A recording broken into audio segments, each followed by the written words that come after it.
एक देश एक कानून यानी यूनिफॉर्म सिविल कोड बीच बहस में है। यूनिफॉर्म सिविल कोड को लेकर अति शाह के बयान के बाद यह माना जा रहा है कि इसे सरकार जल्दी ही लागू करने की तैयारी में है और इसका ब्लूप्रिंट तैयार किया जा रहा है।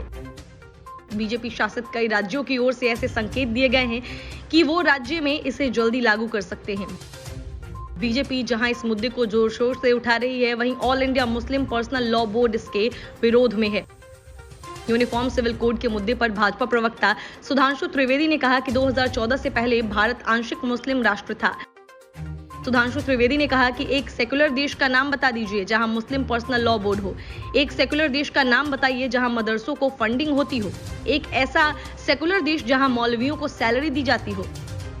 सुधांशु त्रिवेदी ने कहा कि इसीलिए मैं कह रहा हूं कि 2014 से पहले यह देश आंशिक मुस्लिम राष्ट्र था।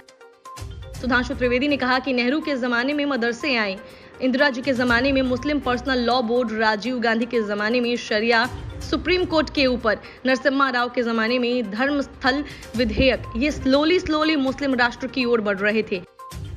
कांग्रेस प्रवक्ता आलोक शर्मा ने कहा कि यूनिफॉर्म सिविल कोड की बात करके यह वोट हासिल करते हैं। यूपी में इनके मंत्री कहते हैं कि कौमी चौपाल से बात करके हिमाचल विचार कर रहा।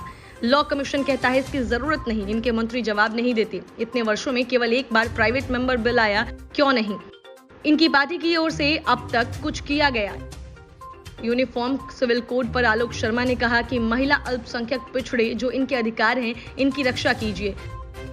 गरीब नवाज फाउंडेशन के चेयरमैन मौलाना अंसार रजा ने कहा कि जो भी कानून लाइए, देश और दुनिया में मजाक न बने, आप सबकी सहमति से ले आइए। हर दल और धर्म के लोगों को बुलाकर चर्चा करें। किसको बुलाया जाए यह पूछे जाने पर अंसार रजा ने कहा कि मोदी सरकार आईबी से पता करा ले किसको बुलाना है किसको नहीं।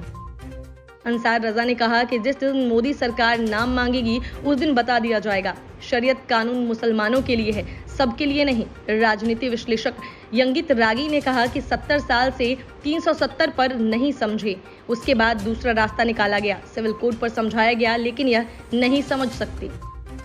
Bureau report, news of India.